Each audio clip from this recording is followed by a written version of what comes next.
Yes, hello and welcome back to my channel. And yes, another video finally. It's been a busy last few weeks. Here's my electrical system, a little more on it. We're going into big cable wiring, how I attach those lugs, how I laid it out, why I laid it out that way. More information. Here we go. Okay, so I just cut with my 2-aught here, my black 2-aught to the length of my red 2-aught. I had this little bit of extra strip left, and I put a tape on it where I know I needed the length to be for what I measured out for all 3 battery pairs that fits perfectly to the shunt. So I've cut this one to the length, only one of them. All I'm going to do is go ahead and strip one end, only one end, put a lug on it, and then what I'm going to do is go ahead and just give it a try and see how it fits. And that's it. Just make sure it fits well to the battery lugs for every one of the 3 pairs. And if it fits well, great, I'll go ahead and put a lug in the other end, make 3 of them up. If not, I'm going to go ahead and adjust this length. This length is probably slightly too long, so that's great. I can just go ahead and shorten it ever so slightly to get the perfect length, which I think I'd probably be able to do once I get the shunt in exactly right position. I can get that thing placed, and that'll be awesome. On the negative, what I'm going to need is a 3/8 lug on one end, bigger lug like that, and I'm going to need a 5/16 on the other end at the battery size, a 5/16 hole for this 2-aught wire, and then a 3/8 inch hole like these 90 degrees have. Now, just because I know I come in straight onto the battery, I'm going to put the 5/16 lug on it, and then that way, because the shunt, some of them may have a 90 degree that's going to work out best, so I'll save that for then, so that can be my final length. So I'm going to get these stripped and crimped on. One thing I do, usually I just draw a line on here, and I go just ever slightly deeper than needed. And that is mean take a little more insulation off than actually is needed to get to the base of the lug, because I want those wires to push right down into that very nose of the lug. And then just go ahead and run the cable stripper right around, just a turn or two, and then just pull that insulation right off. And then I push the wires right down into that lug, right down in the nose of the lug while I crimp it. This is fortunate, the battery, I just have to go straight in. No angle or anything I have to work, and of course I'm only on my first side, so I can crimp it however I want, however I need.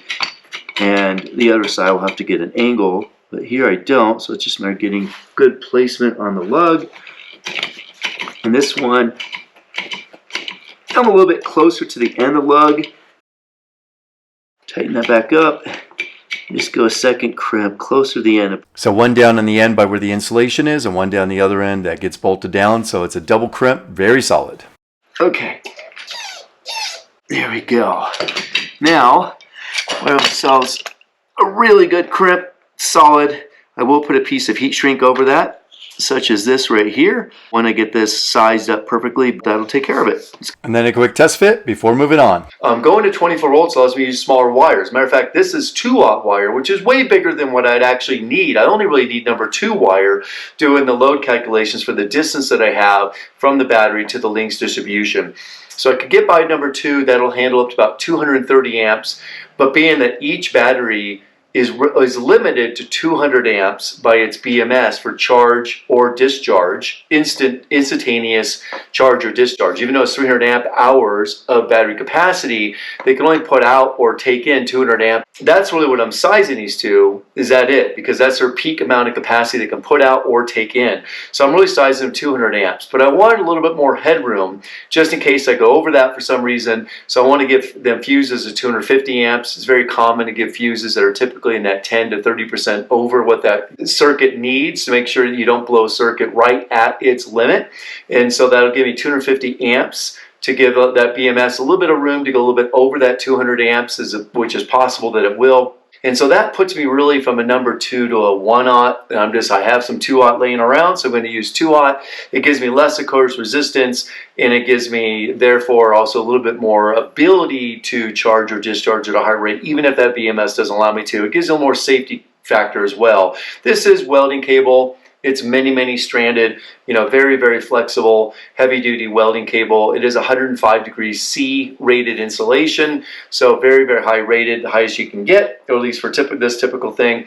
So I've cut down, I went ahead and sized this one out, put one connector on this one size that's going to be connected to the battery, so I could get everyone's size, know exactly where the shunt is going to go, and they're all going to be size and length of this with the same length. By having the same length, I know that my negatives are now sized identically to each one of those battery pairs that are in parallel to the shunt, and then from the shunt there'll be the same lengths to the links distribution bar. So that way each battery is the same resistance. I need to do the same with my positives with my red wire, which I've already planned that all out. That's already all pretty much laid out. But now we got to go ahead and cut these down, get the last connectors on. So now I have to trim these down. I'm going to get them all cut to exactly the same length, get these connectors on for the battery, and then go and see which connector I need on the other end and get those placed in exactly the right direction so that the cable's not twisting as it has to get there, that I can just have it so it's nice and smooth. So that's what I'm going to work on right now. And one little point, I am sizing them actually where the copper is going, not where the insulation is going at the end of this lug. Make sure I don't cut off my fingers. So very sharp. And I'm going to size them both each back to the original one.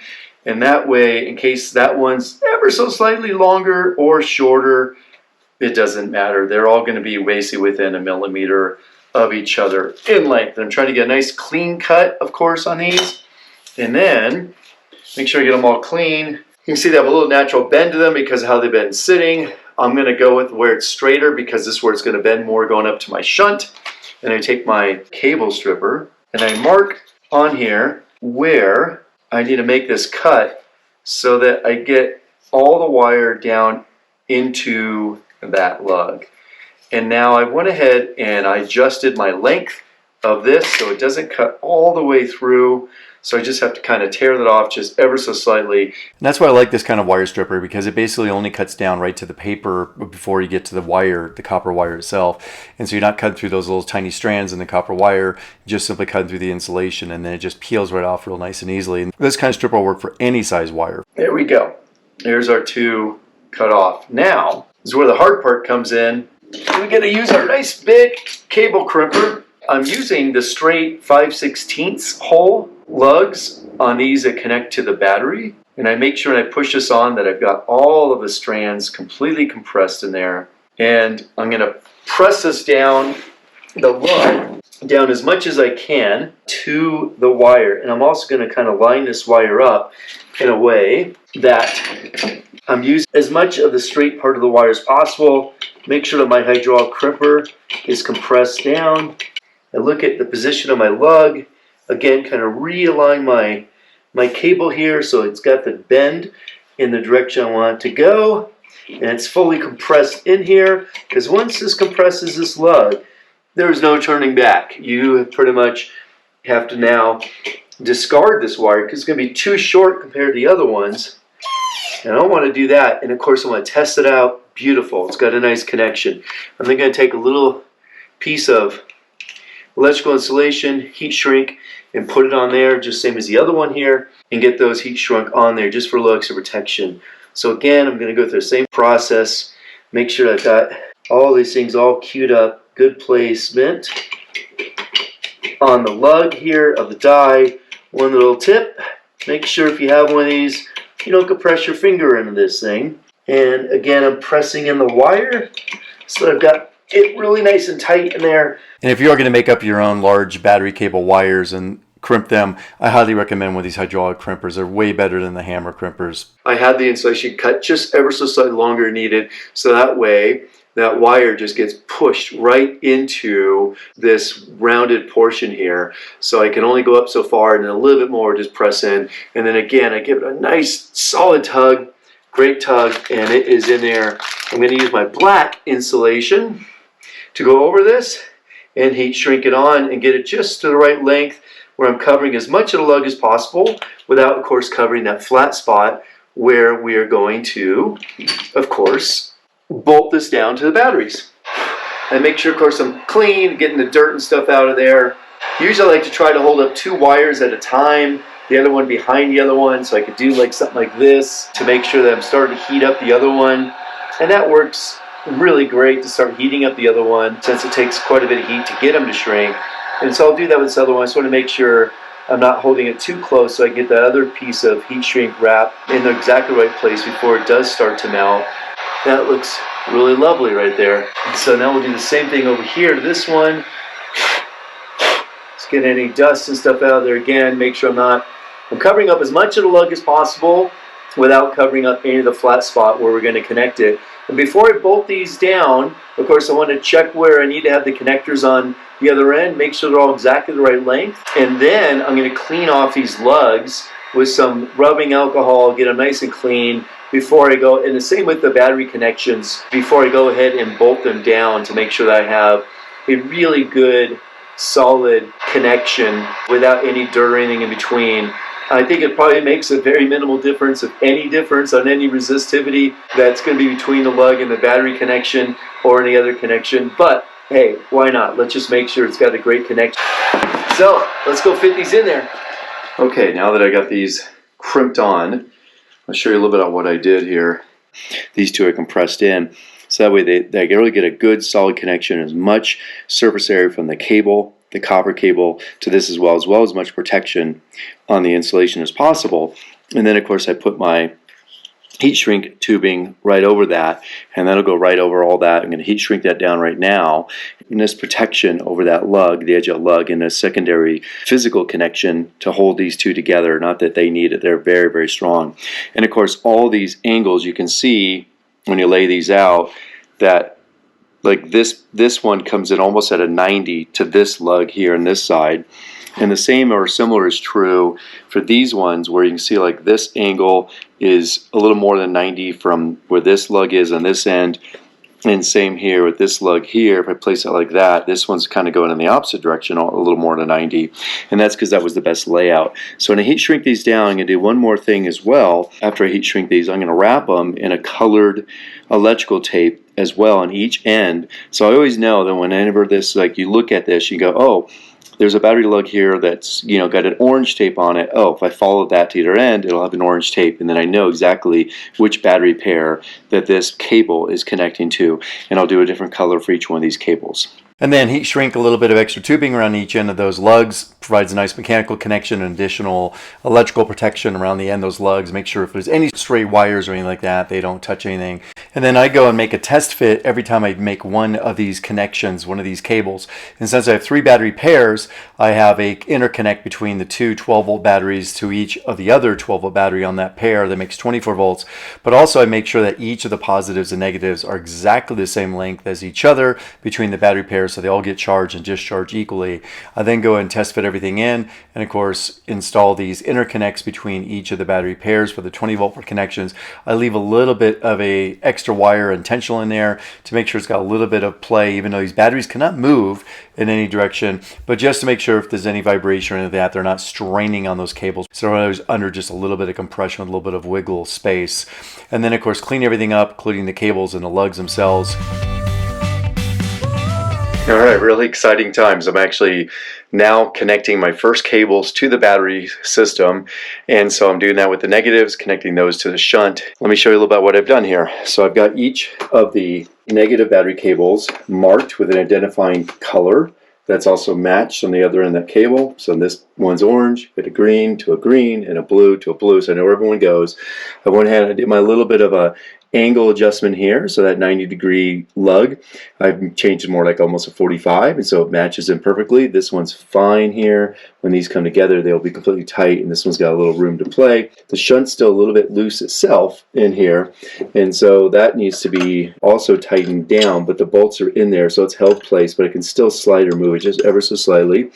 And then these are also all loose right now, so until I get these all tight and I can get them flattened down, give them their exact position, and so they'll be all ready to go. And so then those will in, then I go obviously my positives into my remote battery switches and get those mounted down. Now that the shunt's mounted down, it's starting to fix in this system. So I'm going to go ahead and tighten these up, and I'm going to tighten them up where I get the most free movement of the cable that's really nicely lined up where it doesn't have any real movement in here.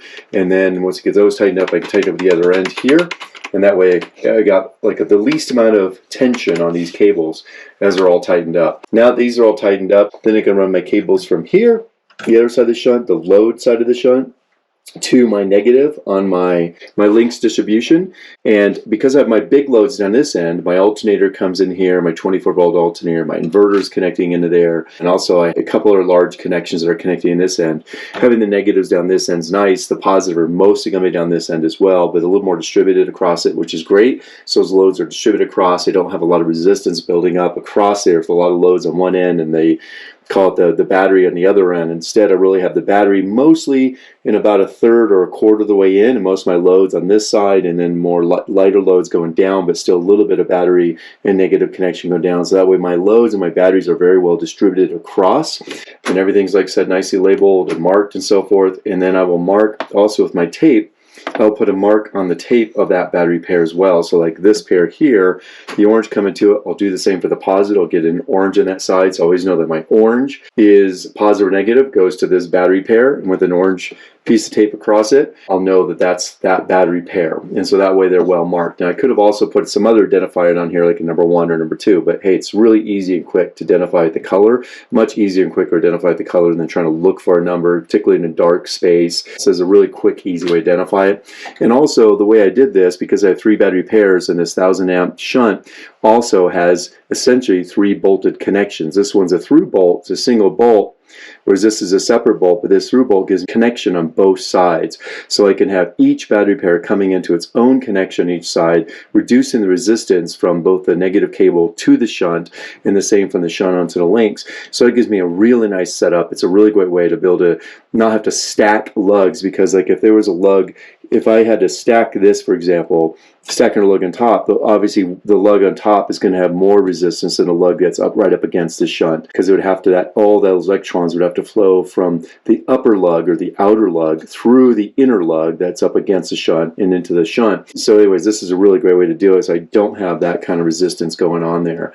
One thing I'm looking at here is that this cable here, what I may do here is, before I tighten this down and everything else, I may pull this off and bend this straight connection here to give it a little bit of like a 25 or 30 degree bend. So this cable now kind of folds down nice and gently here, just as these other ones do essentially, or this one here. So it has a nice gentle slope in instead of such more of an abrupt slope in. So I'm going to do that right now, get this bent down before I tighten this down. And that's way, now that these are all connected up, I can see those little things here to make sure I have really nice connections that are solid up against here. They're not pulling away. There's not tension on the lug here and or the cable, which could cause some fraying or some wear or tear over time. So I'm going to give this about a 30 degree angle, and that'll slope that down. I'll show you a couple ways to do that in my upcoming video. Look at that. It was super nicely just on its own, just laying in here like this, lays down really nicely right on this. And you can see when I'm tightening this down, I'm easily tightening this bolt down. I intentionally have this one set where there's a little bit of a pull in one direction as the lug gets flattened down, just a little bit, because I intentionally actually want that right here. And there we go. Now I've got it in the place I want. I've got it in good placement here. It's underneath this piece here, which is intentional, so my positive can come up and over that. So now that those are all in there, let's start tightening these down. And I can just so slightly cant that out, and that'll make sure there's no pressure on there. I'm really easily pushing this down or tightening this down without that pressure. And I still have a nice flat, completely flat connection here. Okay, that's good. And before I tighten this all the way down, I want to check the position of both of these. Since I have 2 of these here, I want to pull that one out, make sure that lug is fully pressed up against the shunt, that I have a good positioning here on this cable, and that's good position. Same thing on this one. I want to pull that out in a good spot. It's in a great spot the way it is right now. Both of these are. So I just want to watch them to make sure they stay in that position. These are all tight. They're all in great spots. So now I come in and I can tighten up all my other ends once I get these cables really routed in a nice way. Do that right now. So it's really exciting as we're getting this electrical system finally starting to be connected up. So here we go. Let's get these all nice and tightened down. And I'm not going to tighten down to just torque yet, because I'm just going to use my Phillips. And that way, if I have to make any adjustments, I can easily make those adjustments before I take the socket head on this and really tighten these down just right. Which I will do, but I still got to get the positives on here. Once you get the positives on, right, then I can do all that. Oh man, it's great. You can see just nice and easily moves around. There's not this tension on it. Nice, good movement, and I can slide them around, get them kind of either where I want them. These may adjust slightly once I get my positives in here, because those are going to have to, they're going to adjust because I have two positives come right here. There's going to be a bit of a congestion spot right here. Two positives have to go up there. I'm going to have to really work out that routing, and that's why I'm just going to tighten these down just so they're under tension, and then I'll figure out my exact routing here momentarily. And that routing will be finalized once I get all these positive cables, the red ones I'm making up here, all installed. And so I'm doing the exact same thing as the negatives. I'm cutting them all to exactly the same length. So effectively they're the longest length that was needed for any one of the battery pairs, but layout that was done to make sure I minimized the length of these cables at its maximums, and they're all relatively about the same length. I don't have like extra length added to one just to make up extra length, but go through the same thing, basically crimp on or double crimp on lugs on each end and then heat shrink around them. Make sure all the lengths are the same, clean them all up, and let's go get them installed. And one little tip here, you notice when I heat shrink that wrap over the ends of the lugs, I start at the lug side and get them all lined up, and then I start heat shrinking there. They all get attached to the lug and exactly where I need them to be. Okay, got these three cables done, these three battery cables, the positives. The angles are all slightly different. From lug to lug, they are roughly about 23 inches, a little bit less than that, so the cable length is really about 21 inches. The lugs take up about another inch or so. So that's what my cable length is on these. So let's go get these installed. And you'll notice I'm installing the cables first before I mount down the remote battery switches. And the reason why is I want to make sure the cables have the best routing as possible, and that also the battery switches can actually be moved around a little bit. They don't have to be in exactly this uniform position. It's more important to have these cables be as short and as relaxed in their mounted position as possible. You also notice I'm mounting some marine rated battery fuses here, and I have to make a modification of those I'll share in an upcoming video as well. And also testing out all the cables to make sure they all have the same resistance and everything has the right connections before I go ahead and start powering everything up. And I'll show that and also an upcoming video along with this modification to the marine rated battery fuses and why I use those, and also why I did a little bit more on the layout I did and some of the parts and components that I chose as well. So look forward to sharing more of that. This is more or less what it looks like after I did some modifications also to the way the floor is mounted, and put some nice protective coatings over the top of these. Since the floor will be over these, not touching, there's still a pretty big air gap there, but still nonetheless pretty close. Want to make sure it's all nice and clear, and this floor is removable, but also is partly why I have remote battery switches, is so that I can remotely shut off any one of these battery pairs, these three battery pairs, without having to go into the floor. So look forward to sharing all that with you in my next video. Thanks so much for watching, sharing, and subscribing.